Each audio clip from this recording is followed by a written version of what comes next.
Neemias capítulo 3. Vamos dar continuidade ao estudo de Neemias. Nós paramos onde Neemias, a gente viu no capítulo 1, onde Neemias ouve falar de qual é o estado atual do muro de Jerusalém. Cidade onde muito provavelmente ele não tinha nem pisado os pés. Ele não cresceu lá, ele nasceu na Babilônia, ele nasceu em cativeiro, mas ele sentiu um grande pesar por saber que os muros estavam assim. E nós vimos na lição passada que ele foi até lá ver com seus próprios olhos como estava a situação. Neemias, então, após ir lá e ver como estava a situação, ele chega no povo e fala: e aí, vamos trabalhar? Ele anima o pessoal a reedificar os muros de Jerusalém. O primeiro aspecto importante para a gente ver aqui nesse capítulo 2 e capítulo 3, que é o estudo de hoje, é que o pessoal, de certa forma, eles já tinham se acomodado com a situação atual que eles se encontravam. Então eles estavam extremamente acomodados. A cidade estava desprotegida, naquela época uma cidade sem muros era uma cidade fraca, uma cidade vulnerável ao ataque de inimigos, e eles estavam acomodados a viver naquela situação. Neemias dá uma sacudida neles. Neemias chega e fala: olha, não pode ficar assim, vamos trabalhar? E eles já tinham ali reestabelecido suas casas, já tinham suas vidas, estavam há anos ali, já teve gente que cresceu ali, né? Porque desde a primeira imigração até essa terceira, eles passaram vários anos, mais de 50 anos. Então pode ter nego ali que tinha a casa dos 40 anos, já cresceu ali na Nova Jerusalém, então está acostumado a ver a cidade sem muros mesmo. E muitas vezes a gente precisa sair da zona de conforto. E às vezes você não sai da sua zona de conforto por conta própria. Às vezes é necessário que alguém dê uma sacudida. Que alguém chegue e fale: ô, tá errado, bora lá. E normalmente o líder tem essa função. Neemias chega e lidera toda a construção do muro. Lembrando no panorama de Neemias, não podemos esquecer que Neemias é um dos melhores livros, se não o melhor livro da Bíblia que a gente tem, que fala acerca de liderança. Em cada capítulo, em cada um dos seus 13 capítulos, a gente tem uma lição diferente, aliás, mais de uma, sobre liderança. E hoje, obviamente, não é diferente. Mas essa já é a primeira lição aí, que é levar o capítulo 2 e o 3, a transição. Neemias movimenta o pessoal, Neemias chega, vê eles naquele estado de inércia e fala: tá errado. Está errado, vocês não podem se acostumar com a situação, vocês precisam reedificar o muro tem que ser construído, bora lá? E de forma estratégica, né? Lembra da lição passada? Primeiro ele leva o pessoal a ver a situação e leva eles a pensar a mesma coisa que ele, a ver, lamentar também a tristeza do muro, e aqueles que foram com ele também. E aí eles encontraram algum tipo de oposição, ainda assim. E nós vamos ver aqui que nem todos trabalharam na obra, infelizmente. Vamos ver aí? Aqui é uma lista detalhada, no capítulo 3 é uma lista detalhada daqueles que trabalharam na reedificação dos muros. Talvez seria aquela passagem bíblica que você praticamente pularia, né? Como se fosse uma genealogia. Ou se você lesse, sendo bem sincero, você não ia sentir que isso te edificou em nada, você ia apenas ler e ir embora. Mas a gente vai estudar só o capítulo 3 hoje, vocês vão ver o capítulo 3. É importantíssimo, está cheio de lições para a gente, cheio de aplicações práticas e tem muita teologia aqui, tem muito a nos ensinar. Em Neemias 3:1: então se dispôs Eliacibe, o sumo sacerdote, com os sacerdotes seus irmãos, e reedificaram a porta das ovelhas, consagraram e assentaram-se as portas, e continuaram a reconstrução até a torre do Sem e a torre de Hananel. A gente vai encontrar aqui uma linguagem muito técnica, tá? O tempo todo, falando nome de pessoas, nome de portas, nome de muro, de montes, nome de torres. A gente tem esse documento aqui de Neemias, esse relato dele, escrito por Esdras, né, muito provavelmente, como sendo o melhor documento, junto com um pedaço de crônicas, de como que era a geografia ali da cidade de Jerusalém. Porque aqui é tudo escrito de forma muito detalhada, que hoje em dia não temos mais, né? Hoje em dia o templo foi destruído, Jerusalém foi atacada. Depois, né? Esses muros caíram, não me lembro agora qual foi o ano certinho, foi século 16, não lembro certinho. Então, assim, existem fragmentos ainda do muro, né? Mas Jerusalém ficar assolado de novo. Mas a gente tem aqui um relato. Esse Eliacibe, ele era neto de Josua, era de Josua, o nome também é Josué, aquele sumo sacerdote que veio com Zorobabel. Zorobabel veio da primeira imigração. Então a gente vê que a gente já está, né, numa terceira geração, aliás. Nós vemos Josué, o primeiro sacerdote, a primeira geração. Aí teve seu filho, que não sabemos se foi sumo sacerdote, talvez ele foi de fato, e seu neto. Então já é a terceira geração de pessoas vivendo ali, né? Terceira geração de pessoas estão vivendo ali. Então muitas pessoas realmente nasceram ali mesmo. Então ele era neto de Josué. E ele identificou a porta das ovelhas, a primeira porta. Tem uma curiosidade muito interessante acerca da porta das ovelhas. Essa porta, ela tinha esse nome porque era onde passavam os animais do sacrifício. Então os animais que iam ser sacrificados, eles passavam por essa porta. E a gente vai ter menção dela no versículo 1 e no versículo 32. Então Neemias faz questão de iniciar o seu relato sobre quem trabalhou no muro e sobre qual parte foi edificada. Ele começa falando da porta das ovelhas e termina falando da porta das ovelhas. Ele começa e termina falando dessa porta. Essa porta das ovelhas, ela simboliza Jesus Cristo, espiritualmente falando. Porque Jesus é o alfa e o ômega. Jesus é o começo e o fim. E Jesus diz que Ele é a porta das ovelhas. Provavelmente ele deve ter falado isso se referindo exatamente a essa porta. Eu sou a porta das ovelhas. Claro que ele se refere também à porta do aprisco, né? Mas o judeu da época, quando Jesus falou que eu sou a porta das ovelhas, ele foi levado a pensar na porta das ovelhas. É que nem quando você está estudando biologia, por exemplo, e aí cita lá ave, cita pássaros, e fala do flamingo, né? Aquele passarinho. Sim, você pensou no flamingo, exatamente. Eu pensei, eu sou vascaíno. Mas você pensa. Então, quando Jesus falou que ele é a porta das ovelhas, os judeus pensaram nessa porta, né? Então, essa porta, ela também traz uma ideia de que ela sempre está aberta para os pecadores que se arrependem. Porque Jesus sempre está com as mãos estendidas para os pecadores que se arrependem. Essa porta era consagrada ao Senhor. Essa é a única porta que é mencionada que era consagrada, ela foi consagrada. É tanto que os próprios sumos sacerdotes ficaram responsáveis por ela, ok? E essa porta, ela era próxima ao templo, tá?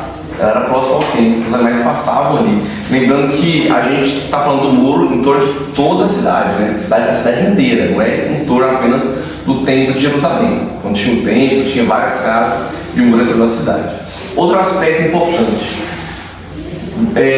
O sumo sacerdote e os sacerdotes em geral, podemos dizer assim, com a linguagem meio informal, que eles desceram do salto para pegar no pesado, ou saíram do escritório, saíram do ar-condicionado, né? Vamos assim dizer, para trabalhar pesado, para suar, para queimar caloria, para bater laje, né? Para pegar no carro da sem graça, pegar na enxada. Eles trabalhavam pesado, cara. A gente fica muito feliz, né, Neemias 3, ao ver que todo o povo trabalhou, todo o povo cooperou. E Neemias mesmo fala isso, né? A gente até leu lá dentro, né, que os adultos eles vão ver, acho que Neemias 4 ao 6, hoje é 4 e 5. A gente leu Neemias 4, vamos ler de novo o versículo 6. Diz assim: assim edificamos o muro e todo o muro se fechou até metade de sua altura, porque o povo tinha ânimo para trabalhar. Neemias não atribui o mérito da obra a ele atribui a todo mundo. Primeiro a Deus, ele falou sobre isso, que Deus está com ele. Mas ele também reconhece, um bom líder reconhece que sozinho ele não faz nada. Um bom líder reconhece que sozinho você não faz nada. Você precisa de ajuda, você precisa do povo, todo mundo tem que cooperar. É claro, o líder é o primeiro a dar exemplo.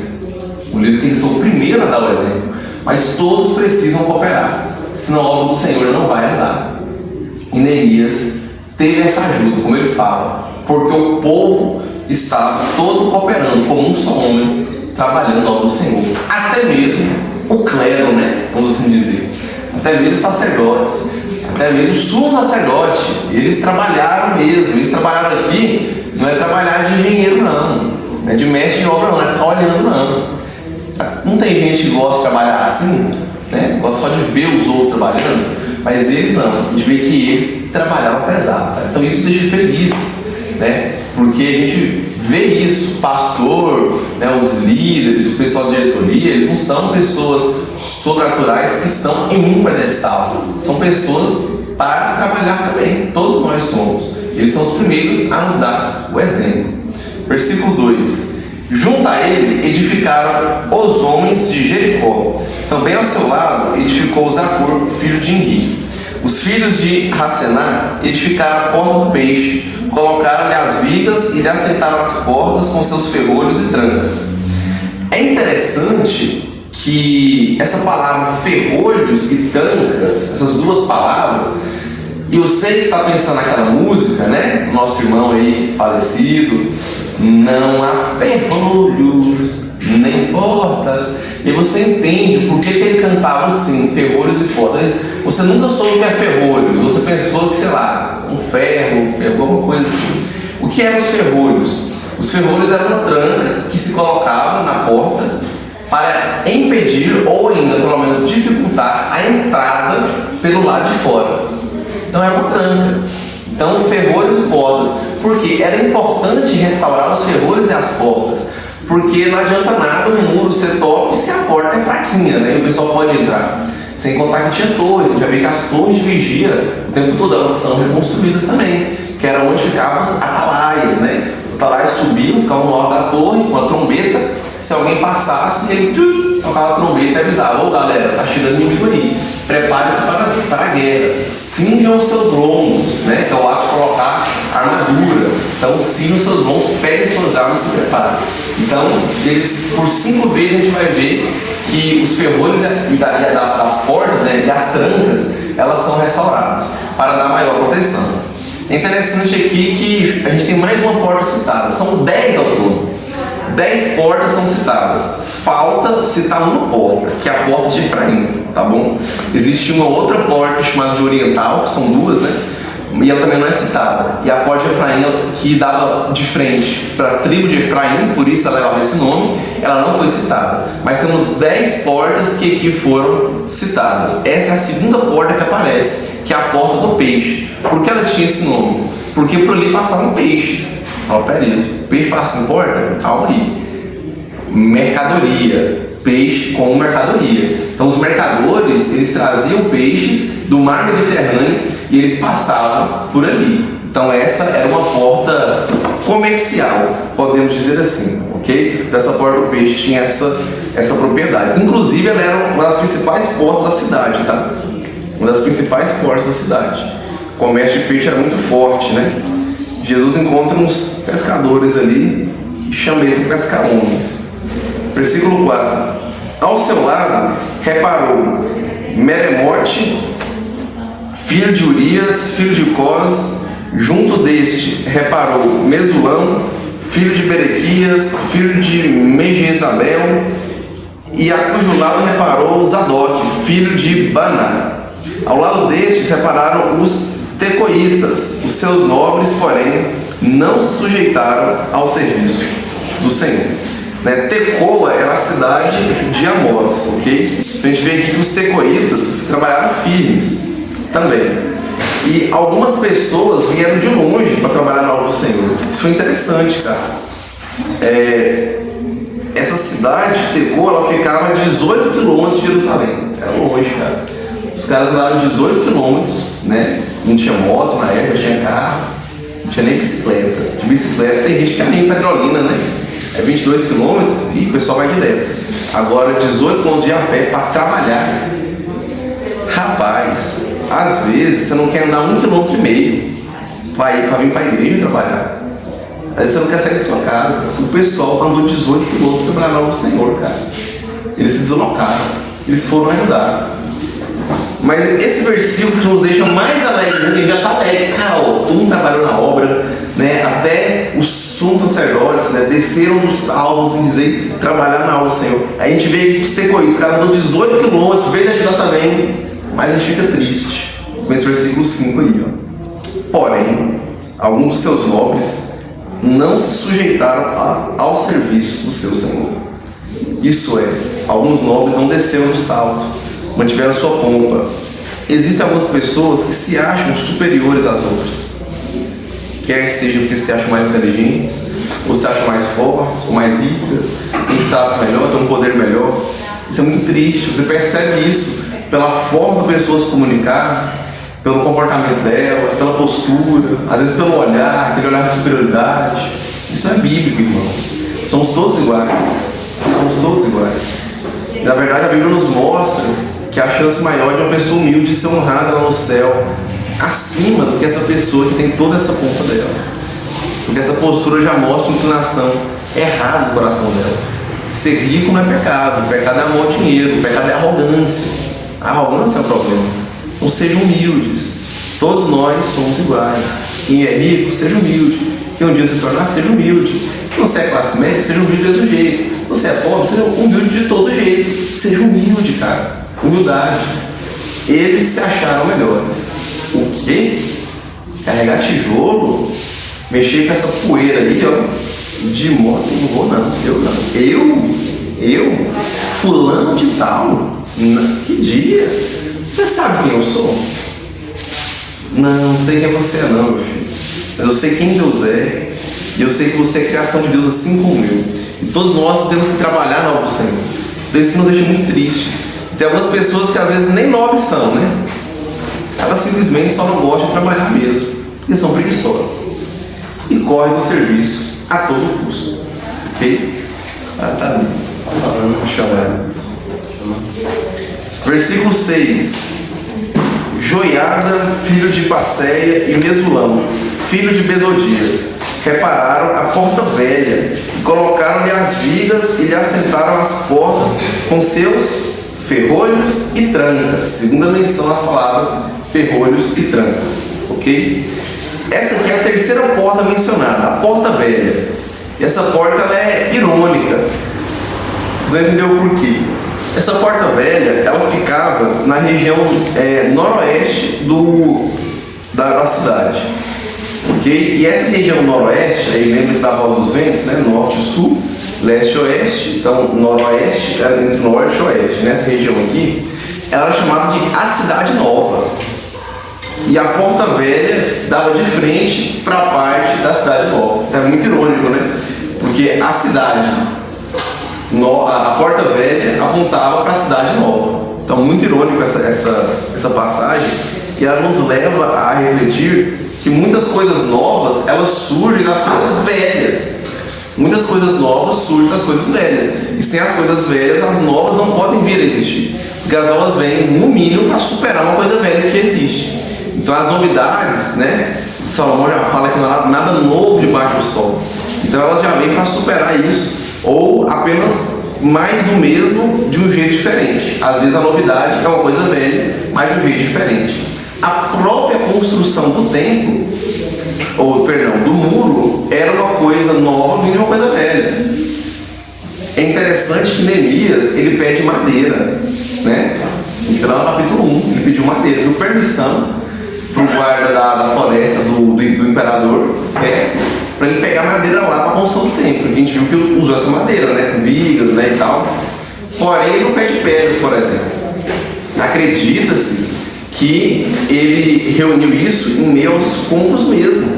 Em meio aos escombros. Que o negócio era de material bom, né? Tava lá. Cara, é uma construção civil. Não é nada orgânico que deteriora com o tempo. Ainda mais na época, o pessoal fazia os negócios para durar centenas de anos. Então eles vão e eles reconstroem o muro com os restos, né, os escombros, os entulhos do próprio muro.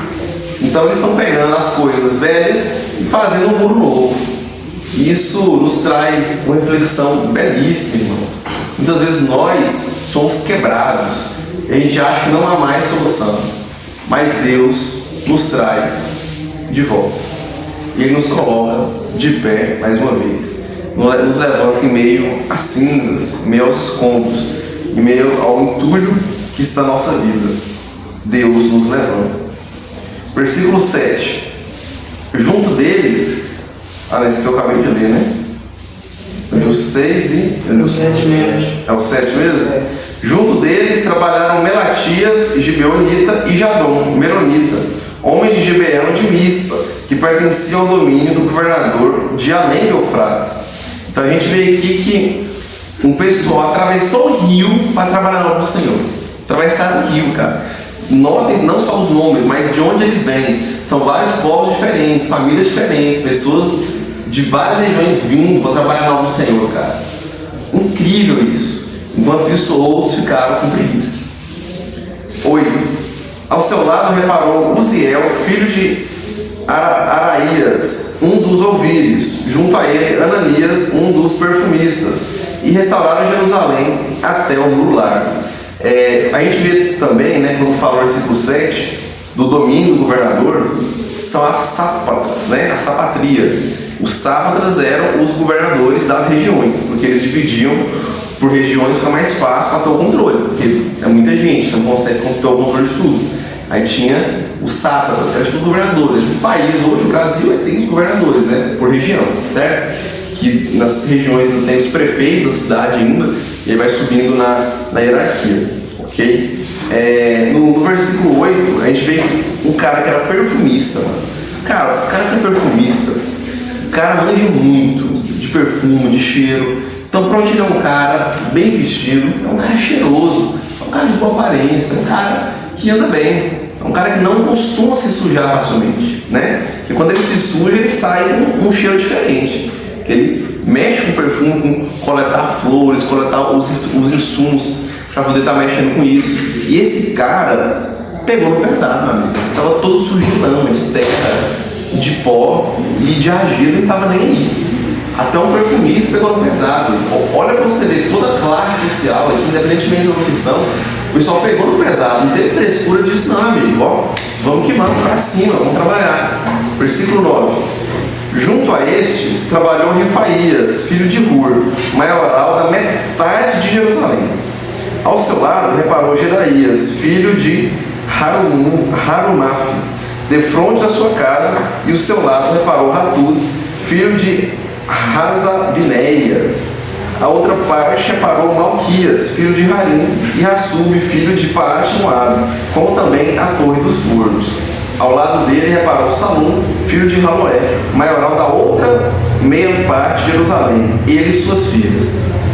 Dois caras que eram responsáveis por metade de Jerusalém, um de uma metade e um da outra, trabalharam na obra do Senhor. O perfumista trabalhou na obra do Senhor. Os sacerdotes, os levitas, trabalharam na obra, trabalharam pesado, trabalharam de pedreiro, meu amigo. Quem já bateu lá já sabe como é que é, não é fácil não. O próprio sumo sacerdote, a principal figura espiritual, é como para os católicos, né? Como se fosse o Papa, por exemplo. O Papa não vamos construir muro. Então, uma autoridade bem avançada, né? Mas vamos construir um muro, vamos lá. Nem que seja 2 tijolos ou um tijolinho que eu continuo a ligar. Trabalharam na obra do Senhor. Não teve isso, cara. Não teve isso de distinção de classe social ou por ter um cargo mais importante na igreja, né? No tempo, no serviço do tempo. Não teve frescura. Outra coisa importante que a gente vê aqui também, cadê? Versículo 10, versículo 11. A gente vê que Gedaías, né? E Malquias, eles trabalharam próximo às suas casas. Eles habitavam em Jerusalém e eles trabalhavam na reconstrução da parte do templo, né, e da porta que tivesse ali próximo à sua casa. Ou seja, Neemias dá uma aula aqui de logística. Então, como líder, você tem que pensar na logística das coisas. Você tem que pensar no que é mais viável, no que é mais econômico, no que compensa mais, no que dá mais certo. Então, olhar para o quadro como um todo, olhar para os trabalhadores que têm disponível e falar: pera, por questão de logística, o ideal é que Gedaías acabei de ler esse nome do cara, são tantos nomes também, né? E Malquias, que eles trabalhem aqui, ó, nessa região, porque eles moram aqui perto, para eles é mais fácil, então fica melhor, questão de logística. E a gente vê também que o bom líder, ele leva em conta, né, não somente a habitação, mas a rotina dos seus liderados. Ele leva em conta a rotina de cada um, ele compreende a rotina de cada um e ele delega funções de acordo com a rotina de cada um.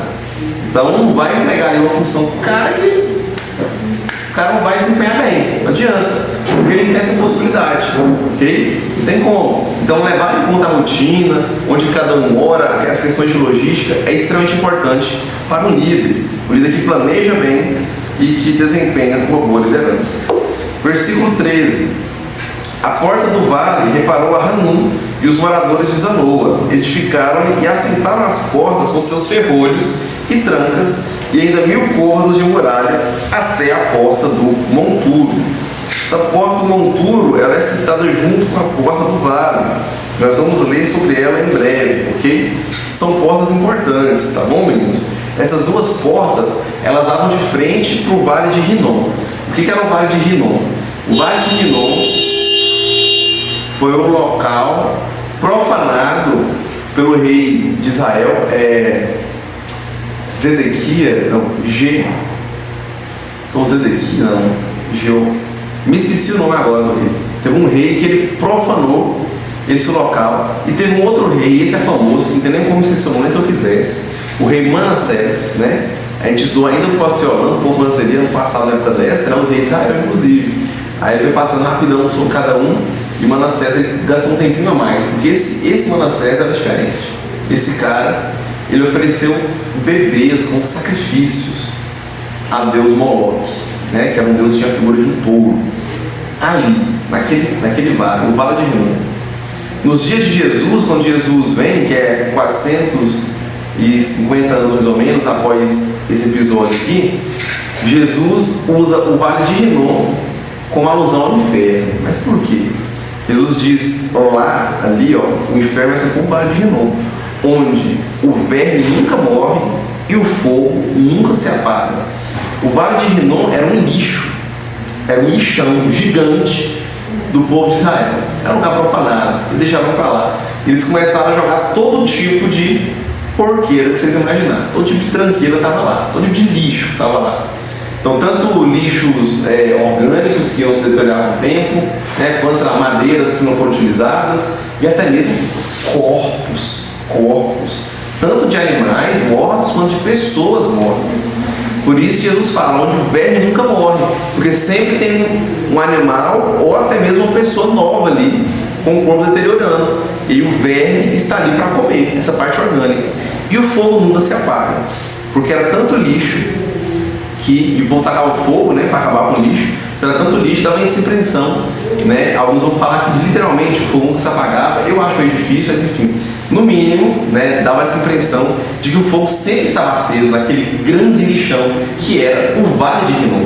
Da porta do Vale, Rinom, com H, escreve com H, H-I-N-O-I-N, Vale de Rinom, pronuncia com R, né, escreve com H, Rinom.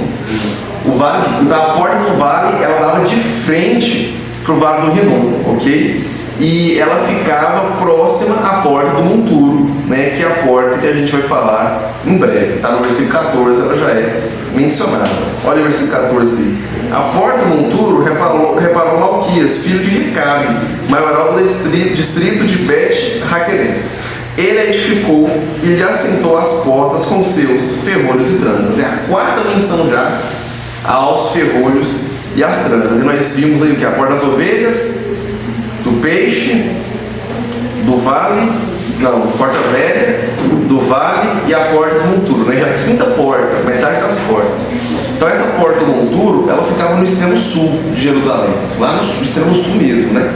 Então aqui note que Neemias vai pegar nas portas em sentido anti-horário, sentido horário, né? Para mim tá para vocês, né? Em sentido anti-horário, ou não, sentido horário. Ele pega aqui do noroeste, ó, norte, noroeste, vai até ele chegar aqui de novo e mencionar de novo exatamente onde ele parou, que foi a porta das ovelhas, né? Também para dizer que, ó, terminou, começou aqui, terminou aqui, ok? Então essa porta do monturo, ela também ficava de frente ao Vale de Rinom. E essa porta era a principal passagem para o lixo. Então era por aqui que o lixo passava. O pessoal queria descartar alguma coisa, eles passavam dentro da cidade ali, né? Ou quem já morava perto, de qualquer forma, já passavam para essa porta, pela porta do monturo. O que era monturo? Essa palavra chama atenção, porque até agora todas as palavras elas são meio óbvias, né? Os nomes das portas são intuitivos.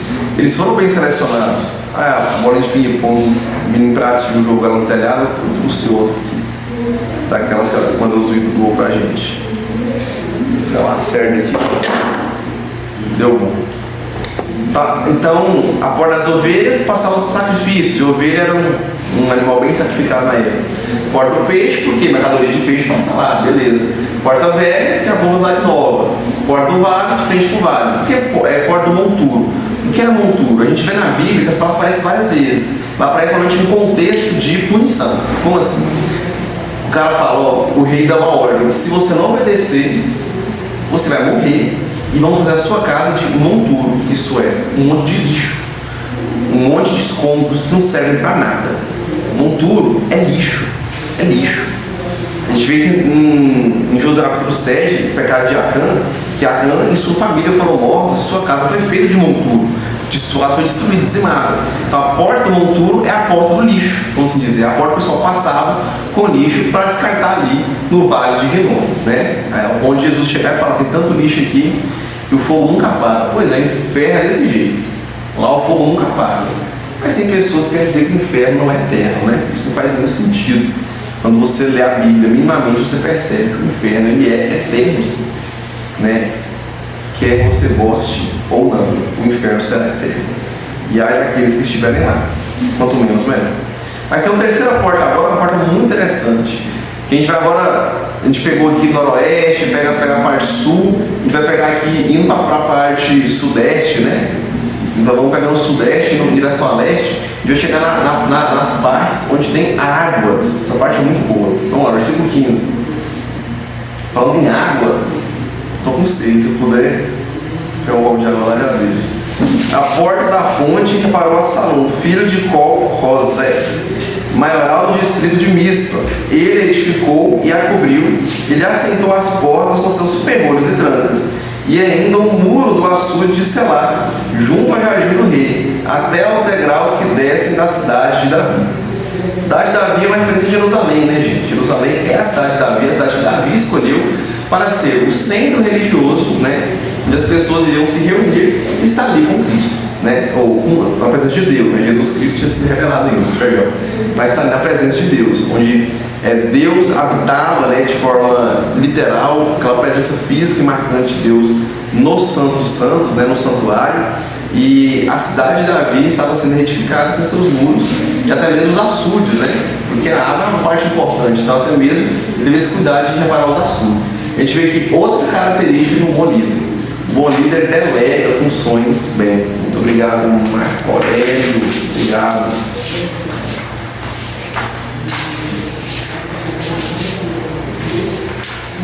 E além de delegar funções bem, ele escolhe bem outros líderes para estar ajudando. Pense bem, uma obra desse tamanho, gente.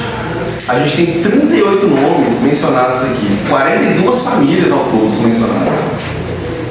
Não tem como o cara acompanhar essa galera toda. Não tem como. Não tem como. Fora aqueles que nem sequer tiveram seus nomes citados. Foram vários. Não caberia, né? Ia ficar grande demais, extenso, colocar o nome de todos esses.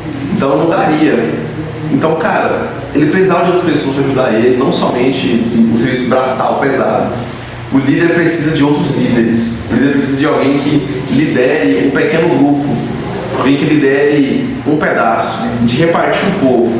Então, você, né, o Salum, fique responsável aí por retificar a porta da fonte, cara. Essa parte aí é com vocês, tá bom? Então, confia a você. Então é importante demais isso, cara. O líder não faz nada sozinho. O líder precisa dos liderados, dispostos a trabalhar para o Senhor, dispostos a dar o seu melhor.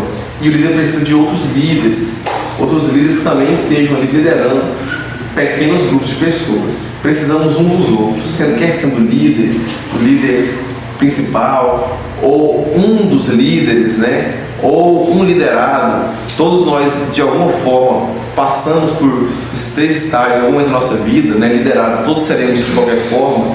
Trabalho duro para o Senhor. E para o Senhor o seu trabalho não é vão. A gente tem uma ideia de subestimar demais a liderança, de olhar como aquela ideia de patrão, de chefe, né? Líder não é chefe. O chefe manda, o líder faz e chama fazer junto. Essa é a diferença. Até uma imagem famosa na internet do chefe em cima de um negócio assim, apontando para frente e os três tentando empurrar. E aí na imagem de baixo está o líder está à frente dos três, ele está lá em cima atrapalhando, ele está ajudando a carregar também. E é sobre isso, e essa porta, né, a porta da fonte, já é a sexta porta, né, estão na sexta porta. Tá, essa porta era próxima ao tanque de Siloé, um tanque famoso, né, na Bíblia. E ela também era próxima à porta do monturo, né, que ela ficava aqui. Ela ficava entre a próxima porta que vai aparecer, que é a porta das águas, que ela vai demorar um pouquinho para aparecer, vai ser só lá no versículo 26, ok? A gente vê lá em 2 Reis, capítulo 20, versículo 20, que o rei Ezequias, ele faz um aqueduto, ok? E aí a gente vai ver aí as águas de Gion, que elas abasteciam a cidade de Jerusalém. E essa porta estava próxima a esse aqueduto. A cidade de Jerusalém era uma das poucas cidades da época que não foram construídas próximo a um rio, porque era sábio você fazer uma casa próxima a um rio, porque quando a cidade prosperar, ela precisava de água, de recursos hídricos. A gente vê, por exemplo, ali que a Mesopotâmia, né, aquela região, o Vitor que estuda direito, você vê um pouco de história, você aprofunda um pouquinho mais nisso às vezes, né? Você vê que aquela região ela era bem próspera, cara, justamente por causa do rio Nilo. Tanto que os egípcios chamavam o rio Nilo de Deus. Para eles, o rio era Deus, literalmente. Era o Deus Nilo. É tanto que Deus, quando manda, o verdadeiro Deus, né? Quando Deus de Moisés, ele manda as pragas do Egito, as pragas, cada uma delas atacam o rei. Cada uma delas ataca um Deus egípcio. Eles tinham o Deus das rãs, praga de rã. Cadê o Deus das rãs agora? Deus das moscas, cadê o Deus das moscas agora, essa praga de mosca aí? Deus da fertilidade e da agricultura, então cadê, da agropecuária, perdão, né, que envolve plantio e criação de gado. Cadê ele agora? Tinha Deus da fertilidade, né, fertilidade não da terra, mas das mulheres darem à luz, os primogênitos morrem, que eram os filhos mais importantes, os primogênitos. Cadê? Então, Deus do Sol, né? Acho que esse era Ra, se não me engano, Deus do Sol. Cadê Ra agora? Escuridão total. Então, a gente vê que cada Deus foi atacado. A primeira praga ataca justamente o Deus Nilo. Cadê o Deus Nilo? Virou sangue. E agora? Como é que eles vão viver? Então, o Nilo era importante. Uma cidade próxima ao rio, ela prosperava mais. Era sábio, né? Porque precisava de água. Então, Jerusalém não tinha esse recurso hídrico natural, né? Assim, um rio, né? Mas eles fizeram aquedutos, eles tinham açudes, que a gente vê aqui, que ele faz o muro ao entorno do açude. Tinha o tanque de Siloé, ele tinha tanques. Então era uma porta muito importante que precisava ser vigiada, cara. Essa porta aqui era fundamental. Não somente essa porta, mas também a próxima porta, que vai aparecer lá no versículo 26, ok? Que também fica próximo ao tanque de Siloé. Então, continuando. Depois dele, reparou Neemias, não Neemias do livro, não Neemias do líder, tá? A gente tem essa mania de sempre que a gente vê um nome aparecido na Bíblia, será que é aquele? Uma coisa é você perguntar, outra coisa Neemias é brabo, né? Neemias ele cobra o escanteio, ele vai para a área e cabeceia, né? Não, a gente vê que você não faz isso. O líder sábio, ele dá assistência, ele cobra o escanteio. E o meu filho faz um gol de cabeça, ou de bicicleta, já pensou? Um golaço de bicicleta. Meu Deus. Ou pelo menos ele recebe uma assistência e faz um gol, né? Então a gente vê em muitos ministérios que temos líderes que eles querem fazer tudo, cara. O cara quer fazer tudo. O líder, ele toca, ele dirige o culto, ele prega, ele que traz a água para ele mesmo, ele faz tudo, mas não deixa nada para ninguém. Tudo passa por ele, de alguma forma. E aí isso é muito ruim. Muito ruim. Porque líder bom é líder descartável. Vou repetir para vocês entenderem essa frase. Líder bom é líder descartável. O que eu quero dizer com isso? Não é que o líder não serve para nada, não. Ele tem que passar na porta do monturo e jogar ele lá no vale de novo. É porque o grupo não é dependente do líder. O líder bom é aquele que faz com que seu grupo não seja dependente dele. O grupo funciona sem o líder. Porque se o cara faz o gol, se o cara dá assistência, o cara faz tudo, cobra pênalti, cobra escanteio, cobra um lateral, até o time do goleiro, ele vai lá receber, ele faz tudo, quando ele sai, o time sente falta desse jogador, né? Então, claro que, evidentemente, qualquer líder ele vai fazer falta, de certa forma, mas a questão aqui não é sobre fazer falta, é sobre dependência. O grupo não pode ser dependente do líder, por isso o líder bom é líder descartável. Se o grupo funciona e roda bem sem o líder, significa que o negócio é bom.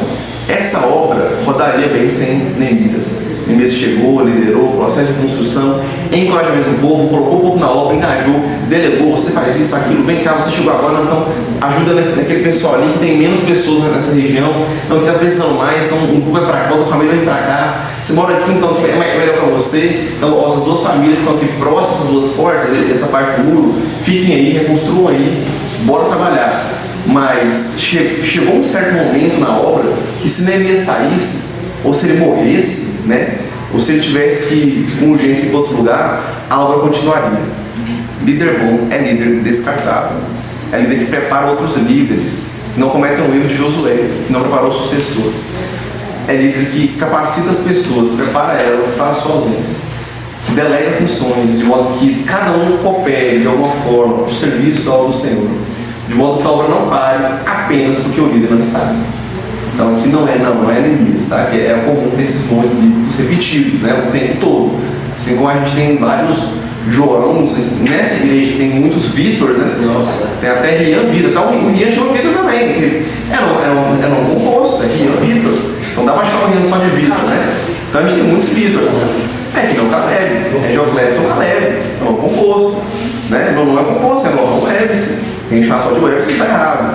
Então, João Paulo, chama só de Paulo, João Vitor, chama só de Vitor. Então, a gente tem, na época também tinha, beleza? Então, depois dele, versículo 16. Reparou Neemias, filho de Asbuque, maioral da metade do distrito de Bet-Zur, até defronte do sepulcro de Davi, até ao açude artificial e até a casa dos heróis. Depois dele repararam os levitas, Reum, filho de Bani, ao seu lado, Hassabias, maioral da metade do distrito de Keila. Depois dele repararam seus irmãos, Bavai, filho de Henadad, maioral da metade do distrito de Keila. E ao seu lado reparou Ezer, filho de Jesua, maioral de Mispa, outra parte defronte da subida para a casa das armas, do ângulo do muro. Caso o ângulo, é um caso, ângulo essa parte aqui, tá? 90 graus, tá? O ângulo reto, o cantinho do muro, beleza? Tá, onde eu parei aqui? Versículo 19, 20 agora. Depois dele reparou um grande ardor Baruque, filho de Zabai, outra porção, desde o ângulo do muro até a porta da casa de Eliasabe, o sumo sacerdote. E esse cara aqui, mano, que aparece no versículo 20, filho de Zabai, Baruque, esse cara foi o cara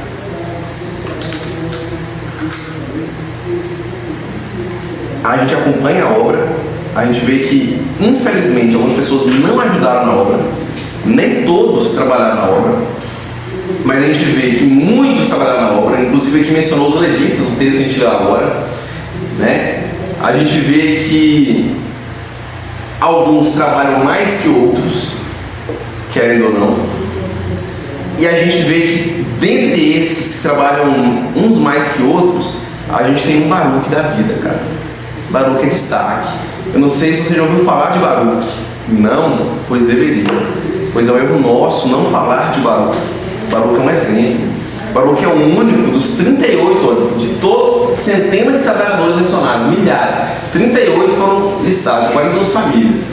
Dentre eles, Baruque foi o único que a Bíblia fala que ele trabalhava com ardor. Essa palavra no hebraico é muito forte, cara. Ela traz o sentido de encandecer, de queimar. Isso é, Baruque, ele trabalha com ardor, ele queima, ele tem a chama, né, a chama verde ali no coração dele, ele trabalha com ardor no coração.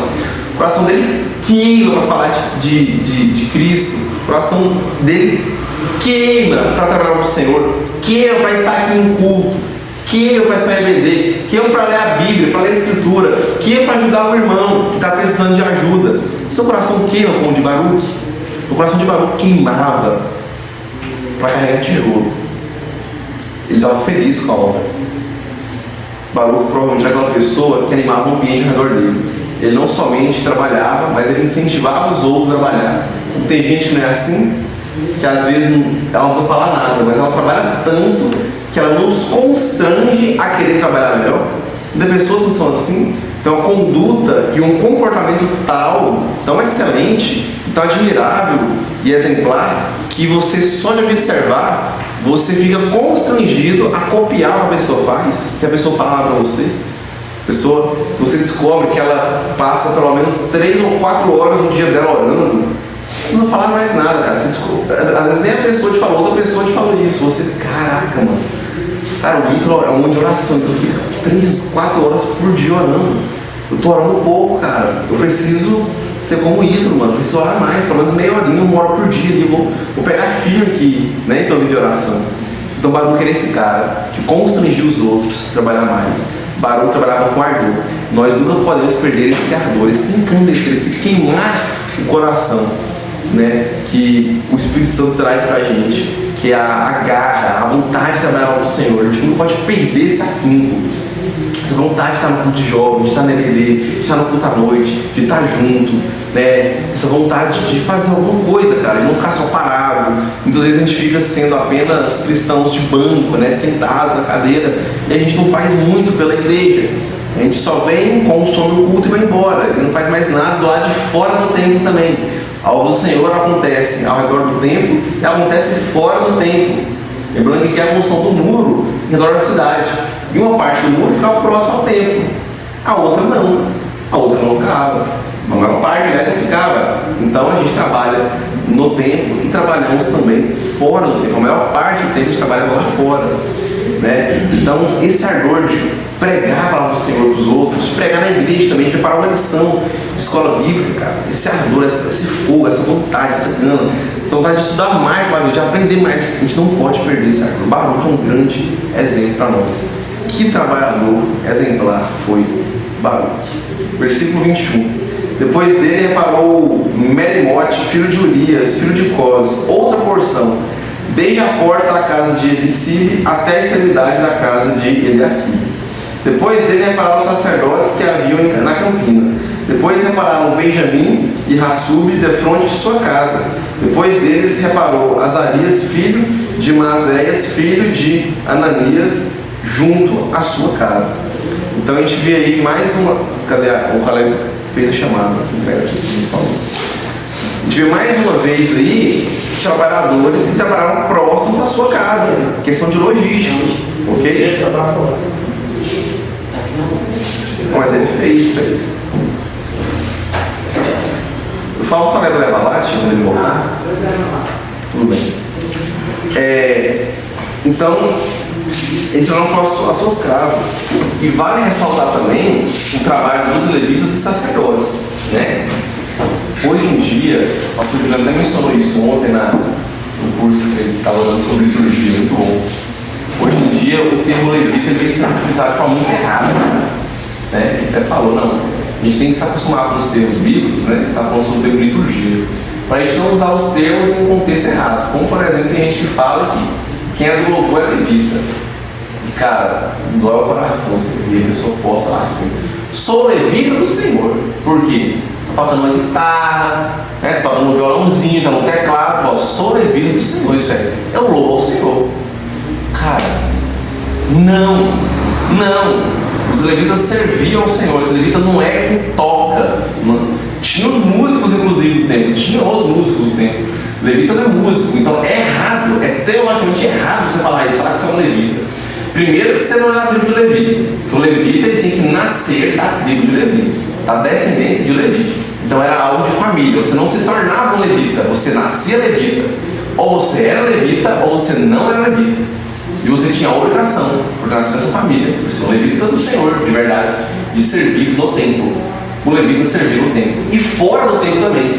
Os levitas não tinham terra em Israel, não tinham uma porção de terra.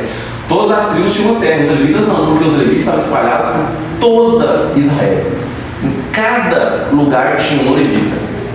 Então, não, você não é levita do Senhor porque toca bateria. Você não é levita do Senhor porque você toca baixo. Você não é levita do Senhor porque você é músico, ok? É muito diferente. Então, temos que estar atento a essas coisas aí.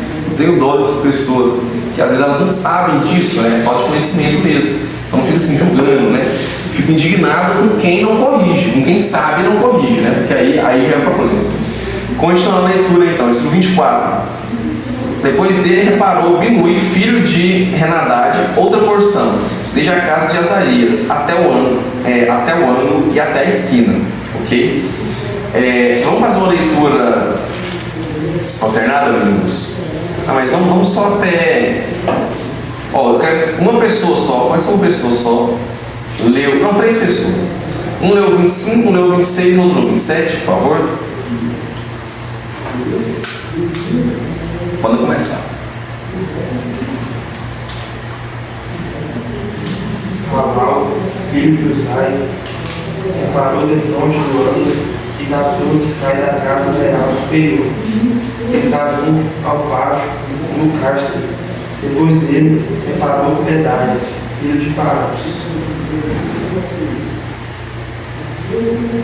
E o servo do templo que habitava em Ofel, até defronte da porta das águas, para o oriente, e até a torre alta. Depois repararam os tecoitas, outra porção, defronte da terra da torre grande e alta, e até ao muro de Ofel. Ok, só até aí por enquanto. Então a gente vê aí que Ofel era uma torre, né? Uma torre de vigia. Ofel era uma torre importante, ok? E os servos do templo ficavam por ali justamente porque Ofel era próximo às fontes de água. Então ela servia para vigiar as torres, vigiar as águas, essa torre de vigia. E como era próximo às águas, os servos do templo habitavam ali, moravam normalmente ali, eles precisavam, né, de água, dos rituais de purificação, todas essas coisas. Claro que de água todo mundo precisava, né? Tinha um sistema de abastecimento hídrico da cidade, né, que funcionava bem.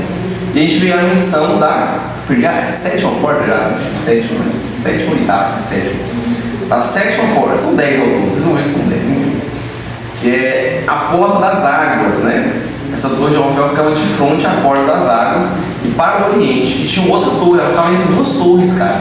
Então, o que era essa porta das águas, né? Essa porta das águas era uma passagem para a fonte de Gion, né? Aquele é lá, inclusive, que Esdras, em Neemias capítulo 8, versículo 11, a gente vai ter o registro que Esdras lê a lei do povo.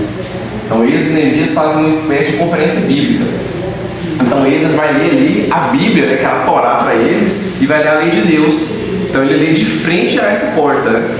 Então, a gente entende, biblicamente falando, como simbologia, que a água, ela traz, em alguns momentos, cuidado com alegorias baratas, tá? Mas em alguns momentos, ela traz o sentido de plenitude do Espírito Santo de Deus, ok? Em alguns momentos, algumas situações, não todas.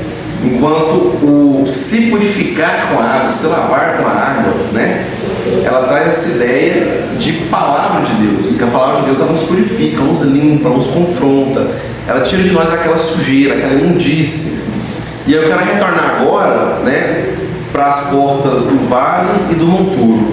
Notem que passa pela porta do vale, depois pela porta do monturo e por fim a porta das águas, né, da fonte das águas.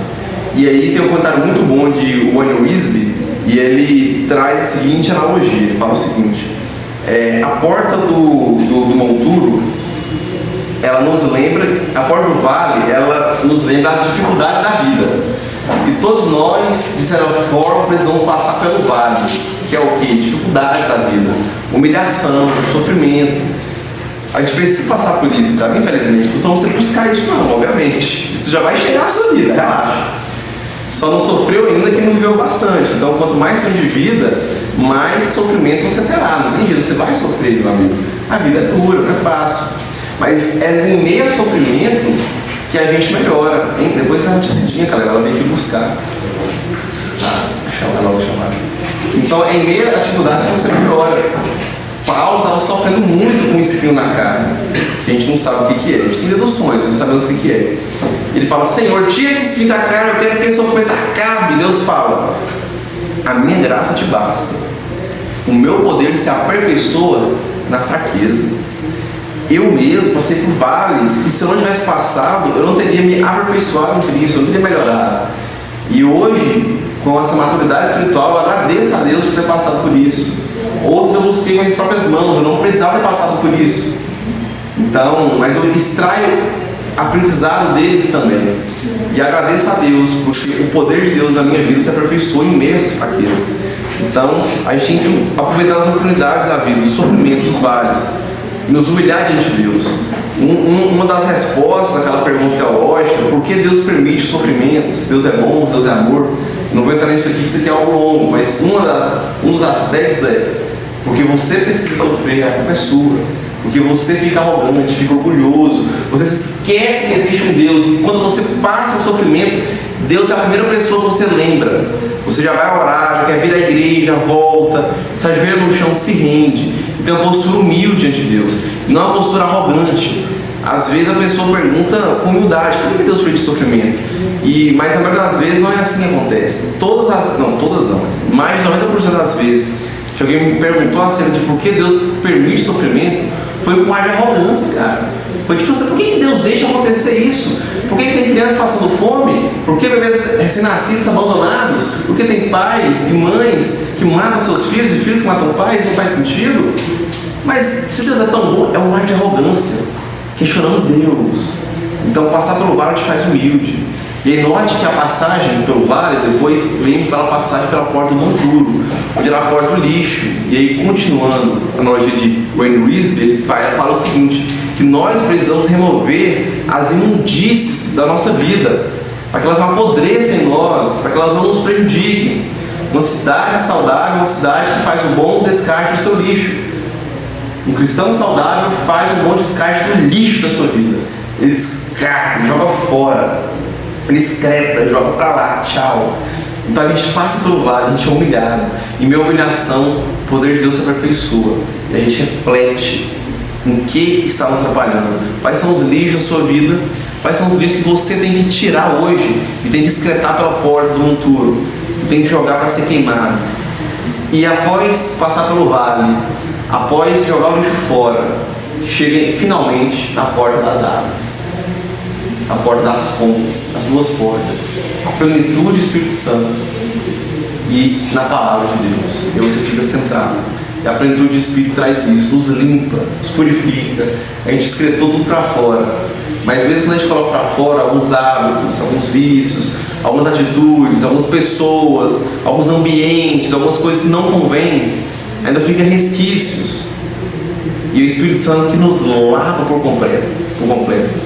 E a palavra de Deus que continua nos purificando para que a gente não suje novamente. Porque é isso da palavra de Deus que a gente percebe onde estamos errando, onde estamos ruins e podemos melhorar, onde estamos bons, vamos ficar melhores ainda. A palavra de Deus sempre nos confronta e nos mostra onde estamos errados e onde estamos acertando. Era nosso parâmetro. E que reflexão bonita, né? Outra coisa também, quero citar aqui Russell Norman Shedd. Ele comenta o seguinte: ele comenta que duas coisas ele comenta. Primeiro, acerca do método de trabalhar. Ele destaca aqui alguns pontos importantes, tá? Então, 4 pontos importantes. Primeiro, seguir bons líderes. Segundo, utilizar vários talentos. Terceiro, prosseguir para um bom alvo. E quarto, reconhecer afeições domésticas. Eu falei 4, mas é 6, gente, é 6. Quinto, prestar atenção, né, nos detalhes. 6, não desanimar com os rebeldes. Ok? Então ele destaca isso. Então é necessário seguir bons líderes, porque eu vou falar uma coisa para vocês, irmãos. Isso aqui é todo e qualquer grupo. Tem quem discorde desse valor que eu vou colocar aqui agora. Mas todo e qualquer grupo, 50% do grupo é boa liderança. 50% do grupo é um bom líder. Se o líder for mal, o grupo vai mal. O grupo vai mal. Se o líder for bem, o grupo vai bem. Numa igreja, o líder principal é o pastor. Pelo menos 50% da igreja é o pastor, cara. Se o pastor for bem, a igreja vai bem. Se o pastor for mal, a igreja vai mal. E aí os dois têm que ir melhorando juntos. Tem quem discorde nessa porcentagem, porque tem quem coloque mais, não para menos. Nunca vi alguém escolher para menos, mas já vi gente colocar valores bem maiores a 50%. Aí a gente tem um bom debate sobre isso, porque assim, como a gente viu na lição aqui desse capítulo, né, o líder não faz nada sozinho, precisa do povo, mas boa liderança é importante. E como ser um bom liderado? Primeiramente, escolha um bom líder, né? Siga um bom líder. Se o líder for ruim, o trabalho vai ruim, a obra do Senhor não continua. E ele destaca ainda utilizar vários talentos, cada um tem dons diferentes, cara. Coloca as pessoas com o talento certo e fazer a coisa certa, né? Não me coloca para tocar piano, eu não sei tocar nem teclado, imagina o piano, então não vai adiantar. Então coloca cada um fazer aquilo que ele desempenha melhor, para a gente ter a máxima eficiência técnica, ok? Maior excelência. Então, prosseguir em mesmo algo, isso é um grupo, ele está unido, ele prossegue para algo comum. Então ele olha para a mesma direção, eles estão caminhando juntos. Queremos reconstruir o templo, fortificar, um muro, é porque teve a construção do templo, então toda hora eu falo isso. Mas se eu falar aqui hoje, mais alguma vez, troque o templo por muro, tá? Então, mas eu vou evitar, tentar o máximo possível. Eles querem reconstruir um muro, fortificar a cidade, as portas, os ferrolhos, as trancas, as torres, até mesmo proteger os açudes. Então todos tinham o mesmo objetivo. Quão bom é quando um grupo está com o mesmo objetivo. Um grupo dividido não vai para frente, cara, não vai para frente. A gente está unido em prol de um só alvo, em prol de um só propósito. Quarto, reconhecer as afeições domésticas, a gente já conversou sobre isso, né? Reconhecer cada um, a realidade de cada um. O quinto, prestar atenção nos detalhes são importantes. E o sexto, não desanimar com os rebeldes. Meus irmãos, pessoas rebeldes, pessoas do contra, posição, né? Pessoas que discordam, pessoas que não carregam um tijolo, mas querem jogar areia nas suas roupas no intervalo de almoço, tem aos montes. Pessoas para atrapalhar tem aos montes, que discordam, que não acreditam no projeto, que não incentivam. A gente vai ver semana que vem, no próximo capítulo, o pessoal vai zombar tanto do muro e falar: cara, uma raposa derrubou esse muro. A raposa derrubar, esse muro é fraquinho, não entra nada não. A gente viu lá nesse versículo lá dentro, inclusive. Cara, não se desanime porque tem essas pessoas. Porque tinha uns poucos assim, mas a maioria era trabalhador. A gente tinha novos rebeldes que trabalhavam, mas tinha os baruques que trabalhavam com ardor, e um baruque valia por 50 rebeldes que não trabalhavam. Então olhe para isso, não se desanime porque algumas pessoas se desanimaram. Ao contrário, você tem que animar os outros. Eu falei que ele destaca duas coisas, né? A primeira coisa é acerca desse método de trabalho. A segunda coisa que essa é o chat é aqueles que Deus está observando. Os tipos de pessoas Deus observa. Primeiro, Deus observa quem está trabalhando, quem trabalha. Segundo, Deus observa quem não coopera. Então, quem trabalha, quem não ajuda. Então, quem está ali só na malandragem, só no 7-1, né? Só no sambarolog, só na conversa, ou só correndo de serviço. Deus observa também.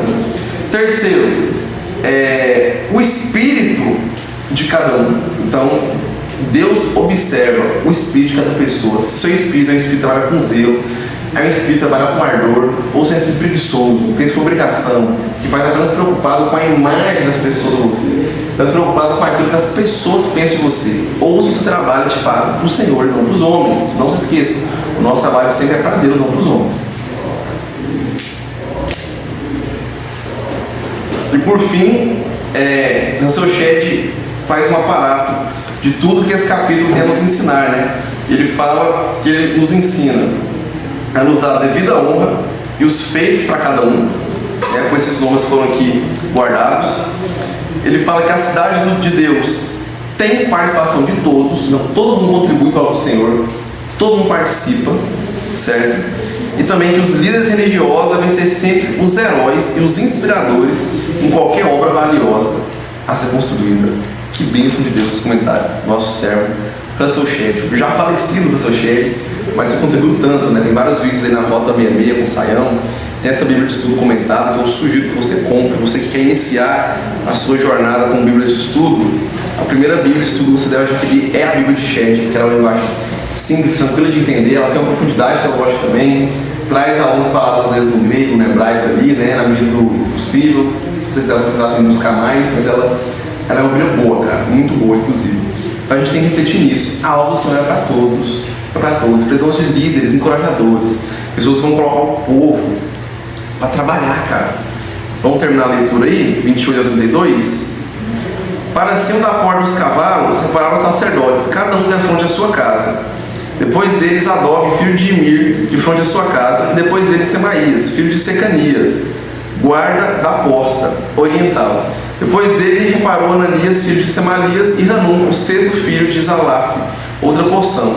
Depois deles, reparou Mesulão, filho de Berequias, de fronte à sua morada. Depois dele, reparou Malquias, filho de Ouvires, até a casa dos servos do templo, dos mercadores, de fronte à porta da guarda, até o eirado da esquina. Entre o eirado da esquina e a porta das ovelhas, repararam os ouvires e os mercadores. A gente vai ver então as últimas portas separadas, né? São 3 portas, ou tinha sido 7 mesmo. É a porta dos cavalos, a porta oriental e a porta da guarda. A porta dos cavalos ficava próximo ao templo, onde passavam cavalos, por isso ela tem esse nome, sempre os nomes são bem óbvios. A porta oriental, obviamente, ficava de frente para a parte oriental da cidade, isso é óbvio. E ela dava acesso direto ao templo, né? Essa porta aqui, segundo a tradição dos judeus, no domingo de Ramos, foi por aqui que Jesus entrou, fez sua entrada triunfal em Jerusalém. E essa porta, chamada de porta Mishnah, ela é normalmente associada à vinda do Messias. E até os dias de hoje, o judeu, o Messias não chegou ainda, né? Então Jesus passa por essa porta, sua entrada triunfal, propositalmente, para cumprir as escrituras, né? E eles já aguardavam o Messias passando por aqui, ok? E Ezequiel, quando ele vê a glória de Deus, lá em Ezequiel capítulo 10, versículos 16 e 22, também no capítulo 11, a gente vê que ele vê a glória de Deus através dessa porta, ok? E por fim, a porta da guarda, no versículo 31, né? Essa porta da guarda era a porta, também chamada de porta da inspeção. Se você está lendo uma Ara, você vai estar lendo porta da guarda. Se você está lendo da NVI, você está lendo porta da inspeção. Por que porta da inspeção? Porque ali os guardas passavam e eles eram contados e inspecionados, ok? Essa porta da guarda nos traz a memória que nós estamos travando uma batalha espiritual. Dentro disso são flores. A gente tem a parte boa, a gente tem a parte do trabalho e tem a parte da luta, da batalha. E a parte mais frágil, vamos assim dizer, vulnerável de Israel era a parte norte. Lembra que ele começou aqui, deu a volta para entrar na parte norte. Então era mais fácil colocar o exército lá. Então eles tinham a porta da guarda, né? Essa porta da expansão, onde os guardas passavam e os guardas eram ali então inspecionados, ok? Então alguns destaques, né, que fiquei anotando aqui para a gente finalizar a lição. Neemias não queria fazer gambiarra. A gente viu por diversas vezes a palavra reparar, fortificar aparecendo nesse capítulo. Neemias queria fazer algo bom, algo duradouro, para durar mesmo. Ele não queria arrumar um muro de qualquer jeito. Neemias queria fazer um muro da forma correta. Neemias é um líder humilde, reconhece que sem os outros ele não faria nada. E Neemias não queria a glória para si, ele atribuía a glória a Deus. Mesmo antes com essa obra, ele já atribuiu a glória a Deus, ele atribui posteriormente também, sempre. O propósito de toda a organização, todo o grupo, é glorificar a Deus, não é a glória pessoal, não é a nossa glória própria. O propósito da nossa juventude batista em São Luís do Norte, na Chama Verde, é a glória de Deus, é a nossa edificação, e não a nossa glória, é a glória de Deus, é aprender mais com a palavra dele, ter comunhão, trabalhar na obra do Senhor, né? Temos um meio de estar ativos, aí, uma juventude ativa, que ganha almas para Jesus, que cumpre o ID, que cumpre o fazer discípulos. Então a gente não quer glória pessoal. Nenhum grupo deve querer isso, ok? A gente vê também que Neemias ele planejou e colocou em prática, né? À toa que o livro, né, do nosso querido pastor Juliano, Planejar e Realizar, ele é inspirado em Neemias, ele é baseado no livro de Neemias, que é planejar e realizar. Neemias é um exemplo de um cara que planejou e realizou. Às vezes a gente coloca muita coisa no papel e não faz na prática. A gente planeja, tem vários planos, várias ideias, e esse mês vai ser assim, esse ano vai ser diferente. E na hora de colocar em prática, as coisas não são bem assim, elas não andam, né? Neemias dá um exemplo positivo, Neemias planeja e Neemias coloca em prática tudo aquilo que ele havia planejado. Aliás, deve ter saído melhor do que ele planejou, né? O ideal é sempre isso, apesar de que nem sempre vai acontecer isso. Outra coisa que a gente vê, vários trabalhadores trabalhavam em casa, cara. Esses trabalhavam em casa, a gente aprende com eles que o trabalho de Deus começa em casa. O trabalho do Senhor começa na sua casa. Tem uma frase muito boa, né? Uma reflexão, aliás, que é assim: o cara falou que ele queria mudar o mundo, o outro vira e fala: como você quer mudar o mundo se seu quarto é bagunçado? Você não arrumou nem seu quarto, vamos arrumar a casa. Se arrumou sua casa, vai arrumar o mundo como? Então tem que começar dentro de nós. Então, isso não é sobre arrumar os quartos, isso é meio óbvio, né? Isso é, espero que todos vocês arrumem seus quartos. Mas é sobre o trabalho de Deus tem que começar em casa, é interior, depois exterior. Primeiro Deus fala com você, com a sua família. Então é você dentro da sua casa, você e Deus, você e sua família. Depois o trabalho de Deus acontece exteriormente, ok? E por fim, relembrar, não podemos deixar de destacar, Baruque. Vamos ler aí um texto bíblico de Eclesiastes 9:10. Uma pessoa abre para a gente rapidão ler lá, porque já tem que ir para lá, né? E esse é o versículo que eu quero ler lá na frente.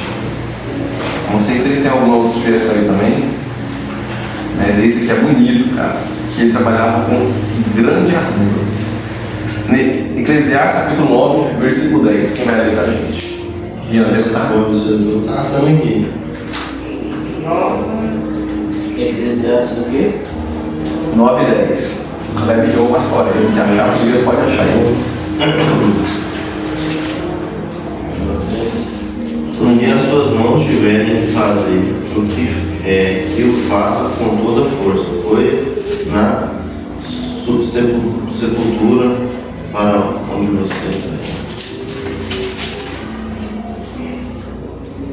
para onde vocês vão, não há atividade nem planejamento, e não há conhecimento nem sabedoria. Caraca. Isso é, faça aqui, quando está vivo. O que suas mãos tiverem que fazer, o que for delegado a você fazer, faça com ardor. Faça com barulho, com ardor. Faça bem feito. Faça com ânimo e faça com excelência.